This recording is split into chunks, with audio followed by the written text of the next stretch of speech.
parlerons d'un thème particulier, à savoir pourquoi se marier. Pourquoi il est important de se marier.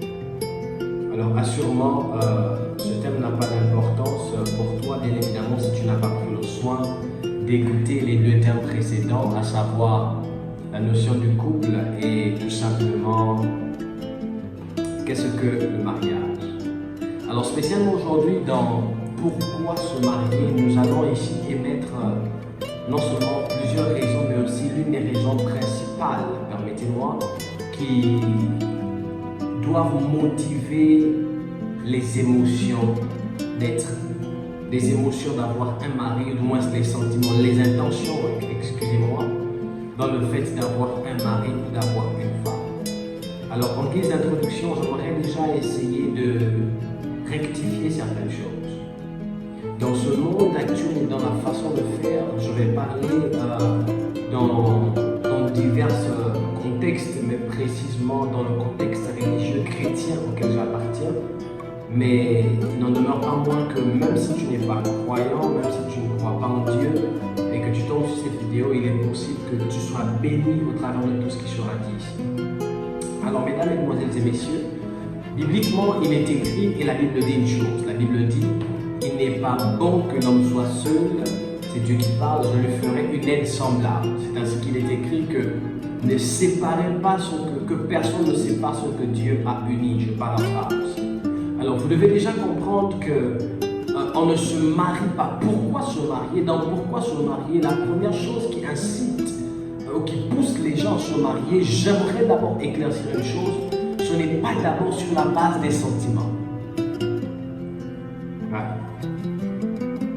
On ne se marie pas d'abord sur la base des sentiments, sur la base des je t'aime, sur la base de l'amour.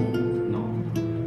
Il y a des prérogatives qui doivent motiver le mariage, qui doivent motiver et vous pousser, monsieur et madame, à vous marier. Et dans ces prérogatives-là, j'aimerais que vous parcourez avec moi la parole de Dieu. On ne va pas lire, mais je vais citer et vous allez comprendre. Après que Dieu puisse créer l'homme qui est Adam, la Bible dit une chose, et la Bible dit: il n'est pas bon que l'homme soit seul. Je lui ferai une aide.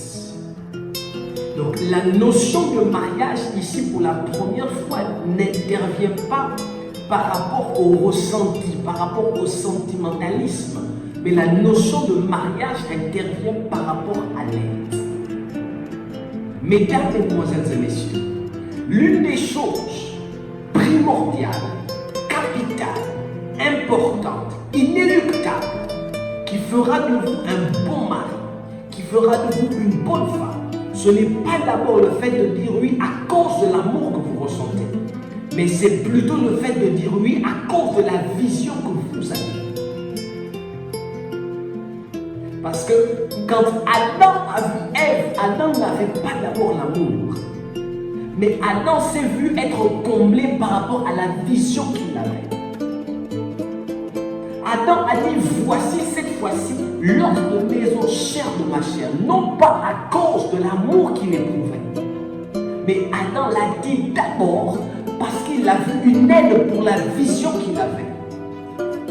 Je m'adresse aux hommes. Messieurs, vous qui aspirez au mariage, et peut-être déjà même vous qui êtes déjà mariés, avant de prendre ou d'embarquer une quelconque demoiselle dans le cursus, dans le chemin de la vie, à vos côtés, quelle est la vision que vous avez? Quelle est la vision que vous avez de votre vie? Quelle est la vision que vous avez de votre vie? Madame, avant de dire oui à un quelconque monsieur, quel que soit son charme, aussi beau, formé, peut-il être, quelle est sa vision? Quelle est sa perspective de vie? Quelle est sa façon de voir le monde? Le problème, un homme de Dieu pouvait le dire, qu'il n'y a pas de mauvais mari ou mauvaise femme. Mais il y a seulement des mauvaises unions. Et en fait, Une union mauvaise, une mauvaise union intervient dans le sens dans lequel les deux conjoints ne voient pas la vie de la même manière, ne partagent pas la même vision. C'est ainsi qu'on parle de mauvais mariage. Pourquoi se marier? La base, le socle d'un bon mariage, l'une des raisons qui constitue la base, la quintessence même du mariage, c'est le pourquoi se marier. Et dans le pourquoi se marier, il y a la vision de l'homme. Il y a la vision de l'homme. J'aimerais particulièrement m'adresser aux hommes parce que c'est vous les chefs. Quand vous décidez de prendre la femme d'autrui, la fille d'autrui autant pour moi, rassurez-vous que vous avez une bonne vision. Rassurez-vous que vous savez ce que vous voulez faire de votre vie. Rassurez-vous que vous savez où vous voulez amener l'enfant d'autrui, permettez-moi l'expression. Madame, quand vous vous engagez avec un homme, rassurez-vous que vous connaissez sa vision. Quand je parle de la vision, ça ne dépend pas que vous soyez chrétien ou pas. Qu'est-ce que vous désirez être? Quel est votre devenir? Où vous vous voyez? Comment vous vous voyez? Si vous arrivez à répondre à cette question-là, c'est seulement après qu'on peut parler d'amour. Parce que vous devez comprendre que quand on dit oui à un monsieur, tout le temps ce ne sera pas rose. Et la chose qui fera en sorte que dans les moments de péripéties, vous puissiez tenir bon, ce n'est pas d'abord l'amour que vous ressentez, mais c'est la vision. Prenons un texte biblique et essayons de l'expliquer un peu. Prenons une histoire autant pour moi. Quand on regarde Abraham et Sarah, l'une des choses, malgré l'attente et l'âge avancé d'Abraham, qui fit en sorte que Sarah reste toujours à côté de lui, ce n'était pas d'abord l'amour que Sarah avait, mais c'est parce que Sarah avait compris la vision d'Abraham. C'est parce que Sarah avait décidé d'embrasser la vision d'Abraham. C'est parce que Sarah avait décidé de porter la vision d'Abraham. Pourquoi on se marie? L'amour n'est-il pas important? Si, c'est important. Mais l'amour vient en seconde position. Premièrement, il y a la vision.